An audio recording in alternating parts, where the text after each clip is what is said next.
Okay, that might not really have been me playing, but I was going to introduce this book that I've written, The Madhouse, a critical study of Swedish society. Often in Western media today you get a much too favorable impression of Swedish society.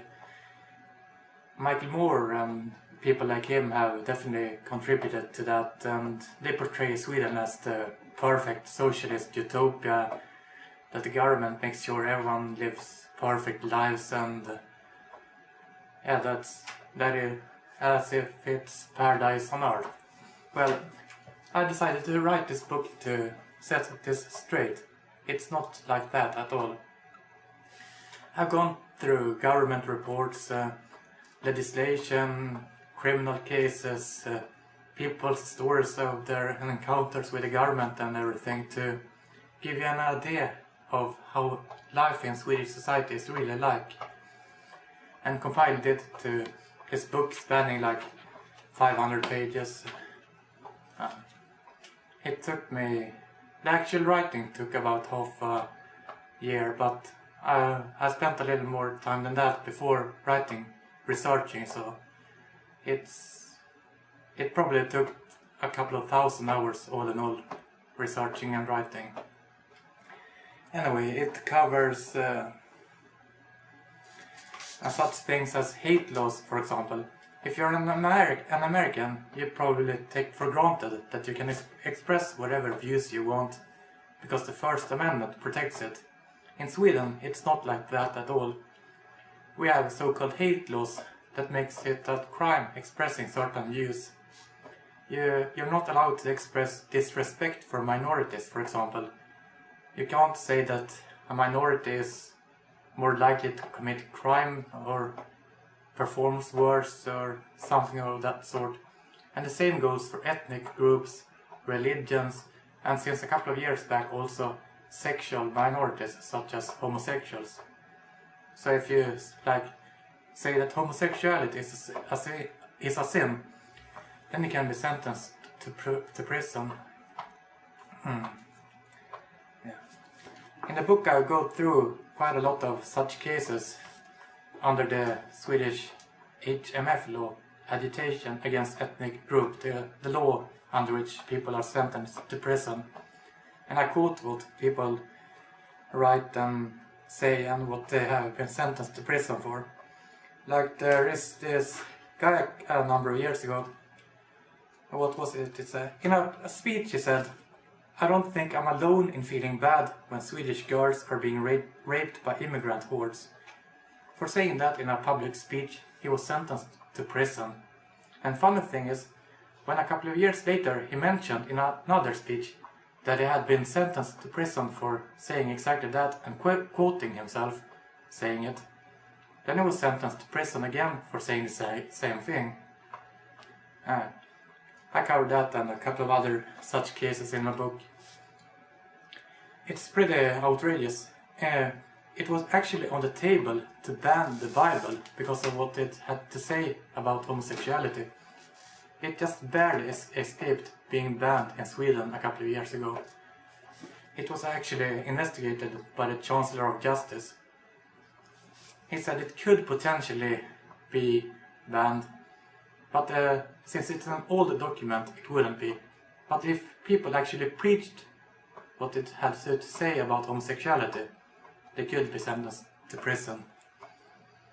I also go through gun laws and stuff like that. It's almost impossible to get a license to own a gun here. Hunting rifles are fairly easy if you got a hunting license, and if you're in a pistol club you can get a, what is it called, non-revolver pistol, the kind that doesn't one shot and then reload, that kind. Otherwise it's almost impossible to get a license. And the state is also very authoritarian when it comes to child welfare. it's very easy for it to take away the custody of your children if you raise them the wrong way. That's happened to people who have raised them in too strict religion, and lots of people have had their children taken from them for very bad reasons.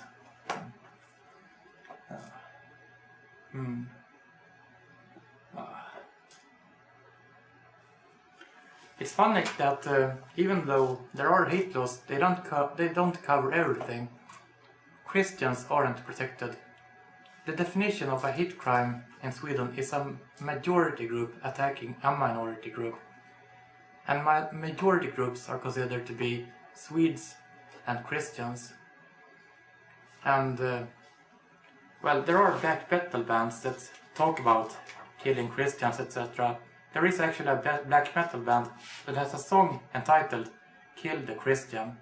And that's perfectly allowed here. They also have a song with the name Sacrificial Suicide about giving your life to Satan. And that's also perfectly allowed. But if you say that homosexuality is a sin, you're sentenced to prison.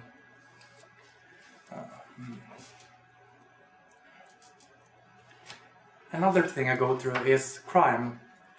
Like half a century ago, Sweden had a very low crime rate, and some people think it's like that today too, but it's not. I present statistics in my book about how crime has gone up. Like, for example, here is the rapes from 1975 to 2009. They've gone up extremely much. And also assaults, which has about increased 6 times from 75 to 2009, and also homicides. And I compare this development with the one in the USA, where crime is actually on the decrease, where the last 20 years violent crime per person has been cut in half or so. It's a self-published book. No one else but myself have been involved in writing it, and I've done all the research and editing and disposition and everything really. There's no political interest or some special interest or anything like that standing behind me. It's the effort of a single individual. And it's for sale now. It's both available as an electronic book in the Kindle format. It's up for $8. And then there's this printed book for $27 on sale now. That's about it. Now go buy my book.